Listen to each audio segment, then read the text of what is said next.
오늘 우리는 아주 특별한 사건 파일을 하나 열어보려고 합니다. 무려 2500년이나 된 미스테리인데 그 실마리는 100년 전에야 겨우 발견됐죠. 바로 예레미야서에 대한 이야기입니다. 우리가 쫓는 인물 예레미야. 과연 그는 누구였을까요? 그저 예언자? 아니면 신? 어쩌면 우리가 생각하는 것보다 훨씬 더 복잡한 인물이었을지도 모릅니다. 그 해답은 바로 여기. 2500년 된 퍼즐 상자, 바로 예레미야서 안에 숨겨져 있습니다.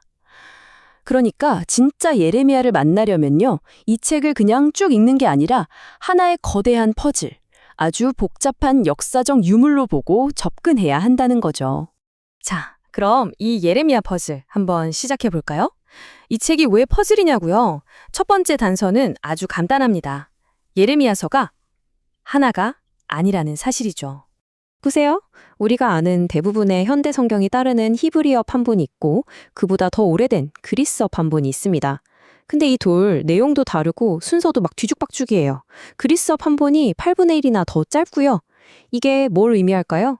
바로 이 책이 처음부터 완성된 형태로 짠 하고 나타난 게 아니라는 겁니다. 조지 애덤 스미스 같은 학자들은 여기서 중요한 단서를 잡았죠. 아, 이건 수백 년에 걸쳐 여러 사람의 손을 거치면서 계속 바뀌고 편집된 살아있는 문서구나 하고 말이죠.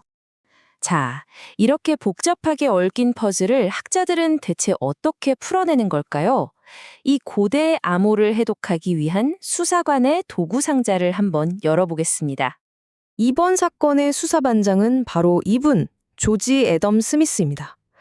1922년에 그는 마치 탐정처럼 이 예레미야서라는 텍스트에 접근했어요. 그의 수사 기법은 뭐였냐면요. 범죄 현장에서 여러 증인들의 증언을 하나하나 분리해서 살펴보는 것과 같았어요. 뒤섞여 있는 텍스트들을 원래 출처별로 쫙 나누는 거죠. 스미스가 발견한 세 가지 주요 자료층은 이렇습니다.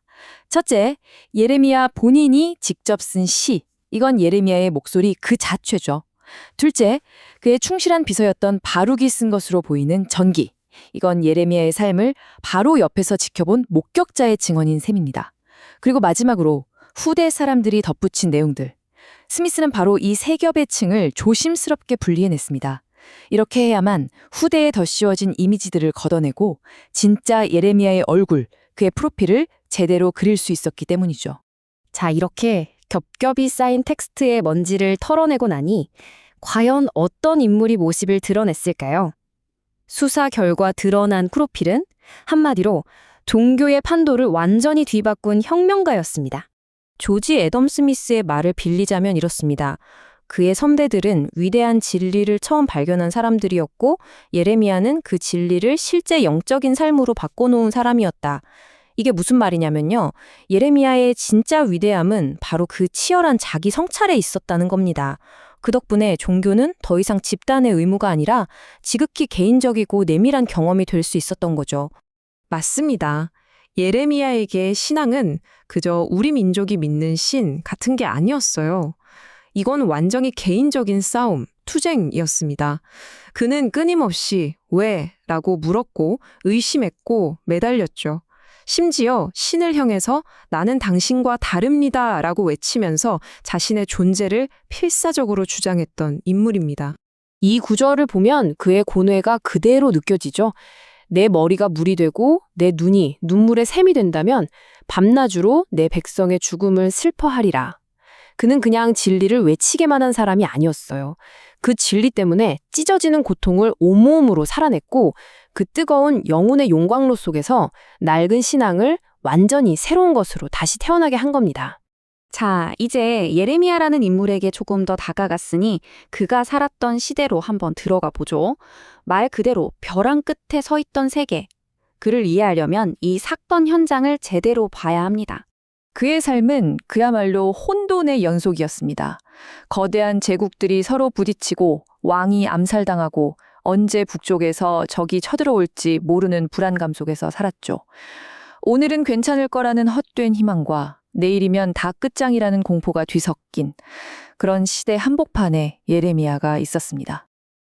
그리고 그의 시선이 시작된 곳은 가로 아나돗이라는 고향 마을이었습니다. 예루살렘에서 조금 떨어진 삭막한 사막을 마주한 곳이었죠.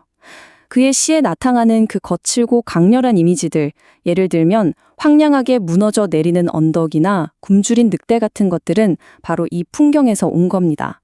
비극적인 역사의 유령들이 떠도는 듯한 그런 땅이었죠.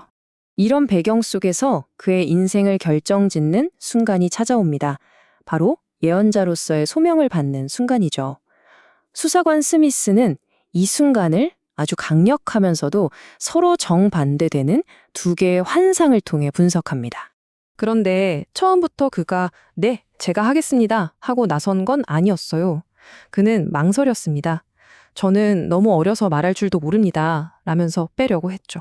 하지만 바로 그때 그의 평생의 사명을 규정하게 될 두 개의 환상이 나타나 그의 소명을 확증합니다.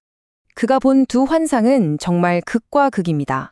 하나는 살구나무 가지, 황량한 겨울을 뚫고 가장 먼저 피어나는 희망의 상징이죠. 히브리어로는 지켜본다는 단어와 발음이 비슷해서 내가 너를 지켜보고 있다는 메시지를 담고 있었습니다. 반면 다른 하나는 북쪽에서부터 기울어져 금방이라도 쏟아질 듯한 끓는 가마솥이었어요. 이건 곧 닥쳐올 끔찍한 심판과 파멸의 상징이었죠. 바로 이겁니다. 예레미야의 삶을 관통하는 두 개의 거대한 힘. 하나는 모든 것을 지켜보는 신에 대한 희미한 희망, 다른 하나는 피할 수 없는 파멸에 대한 생생한 공포.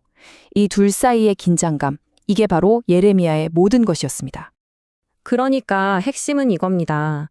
예레미야의 예언은 단순히 곧 망할 것이다 하는 저주가 아니었어요. 그건 활짝 핀 꽃과 몰아치는 폭풍, 아름다움과 끔찍한 공포, 굳건한 신앙과 처절한 실패 사이를 오가는 끊임없는 긴장 그 자체였습니다. 조지 애덤 스미스의 수사를 따라가 보니 예레미야는 그저 파멸을 외치는 예언자가 아니라 이 양 극단의 현실 사이에서 고뇌하고 씨름했던 우리와 같은 한 인간이었던 거죠. 한 사람의 내면에서 벌어진 이 치열한 갈등이 결국 역사의 물줄기를 바꾸었습니다. 그렇다면 우리가 아직 풀어내지 못한 다른 수많은 고대 문서들 속에는 또 어떤 놀라운 이야기들이 숨겨져 있을까요? 이 오래된 기록들을 그저 신성한 텍스트가 아니라 한 인간의 치열한 삶이 담긴 사건 파일로, 풀어야 할 퍼즐로 바라볼 때 비로소 우리는 세상을 바꾼 사람들의 진짜 목소리를 들을 수 있을 겁니다.